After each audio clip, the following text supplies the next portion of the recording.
Let's continue on with Scott's top 24 starting pitchers for 2026. Up next on Fantasy Baseball Today Express.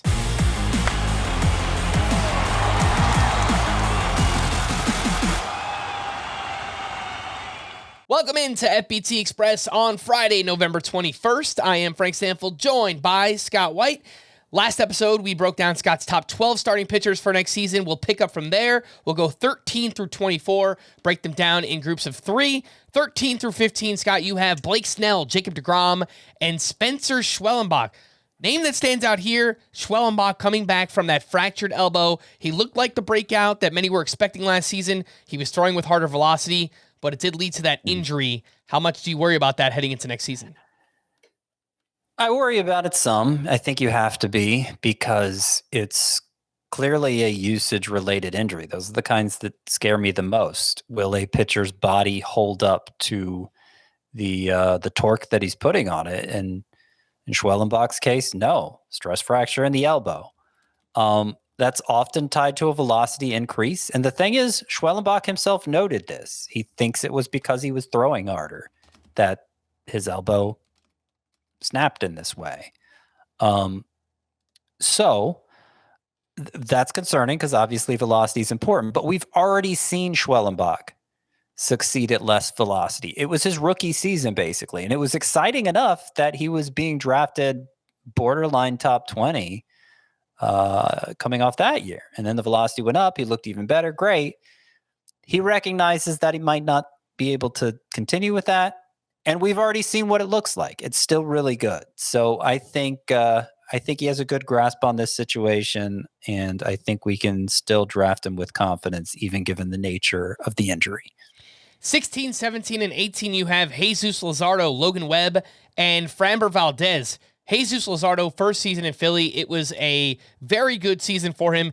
Could have been better. He had a stretch in the middle of the season where he was tipping his pitches, got blown up for a few starts. And Scott, I know you'll enjoy this. If you eliminate his 2 worst starts, it would have been a 3.03 ERA and 1.11 WHIP. Yeah. Sometimes people have a laugh at my expense when I do the eliminate his 2 worst starts, and this is how good his numbers look sort of exercise. But I think everybody can get on board with it in Jesus Luzardo's case, because those 2 starts, he was obviously tipping his pitches, and they were just so comically bad that that's really the only explanation for how it could go so wrong. So you take him out, you get the 3.03 ERA, 1.11 WHIP, 10.6 K per 9.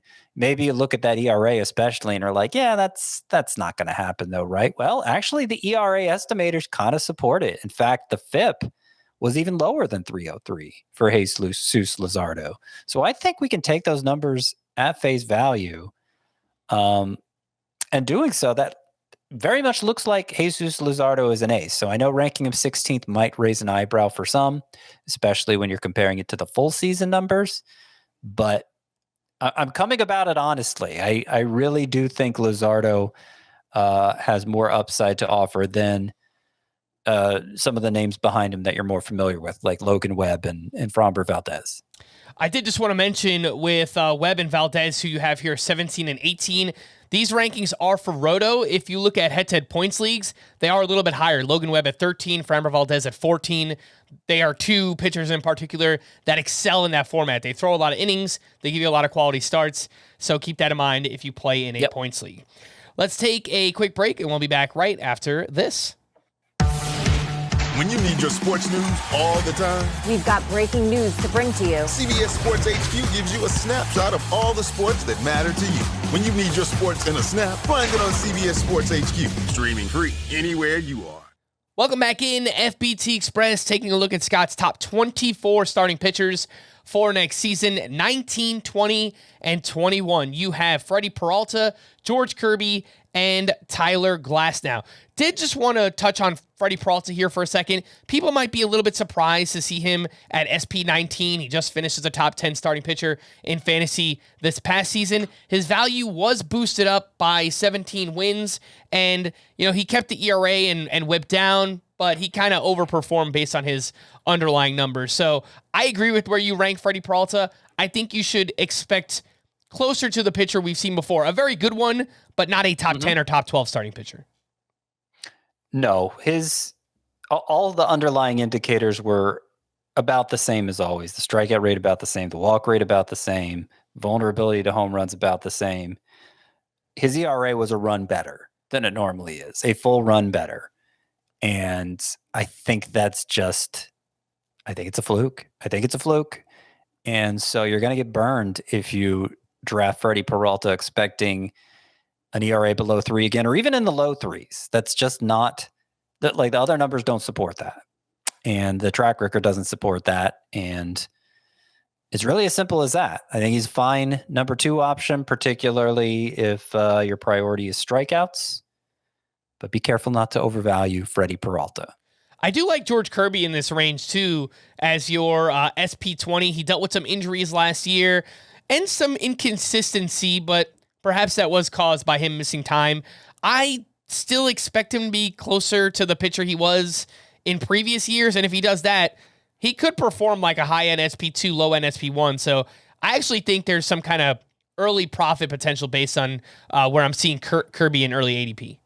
Is he going much later than this in early ADP? He's going around here, I think, like around SP20-ish, but I think he could actually perform better than that. Yeah, definitely. I mean, just if you have any memory at all, if you can remember past seasons, how we valued players and not just look at how we're valuing them right now, then it kind of goes without saying this is good value for Kirby. Now, there's a reason he dropped, because obviously the season was pretty disappointing overall. 4.21 ERA, not great.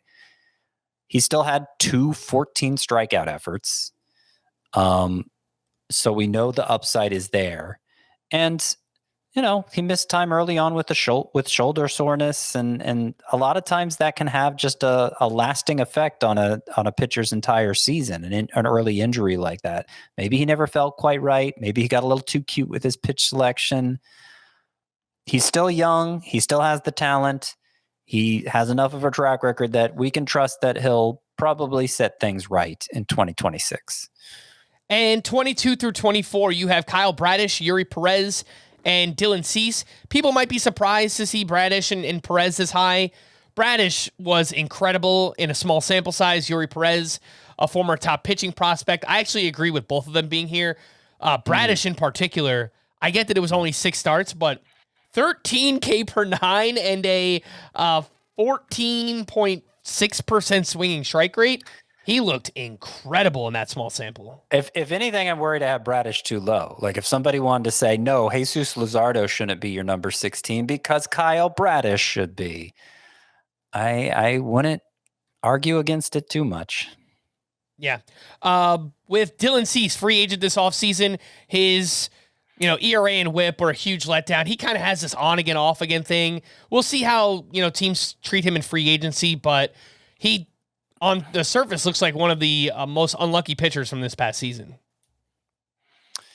Yeah, it's been a frustrating experience, a roller coaster ride with Dylan Cease. And the thing is that the year-to-year inconsistency, in the underlying numbers, if you're just looking beyond ERA and the ups and downs there, the underlying numbers, the biggest difference in the ups and downs is the BABIP.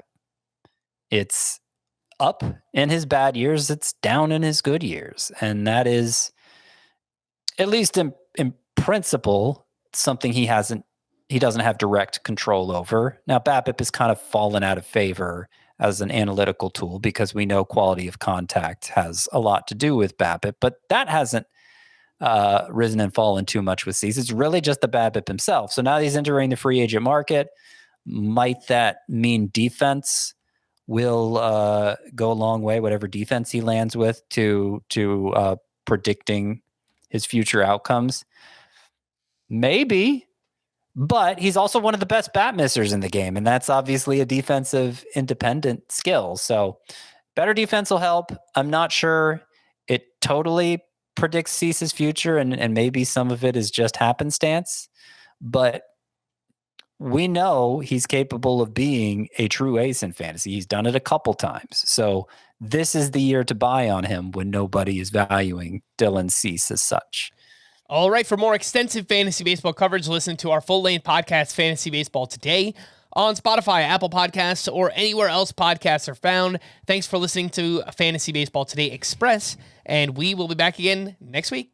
Bye-bye.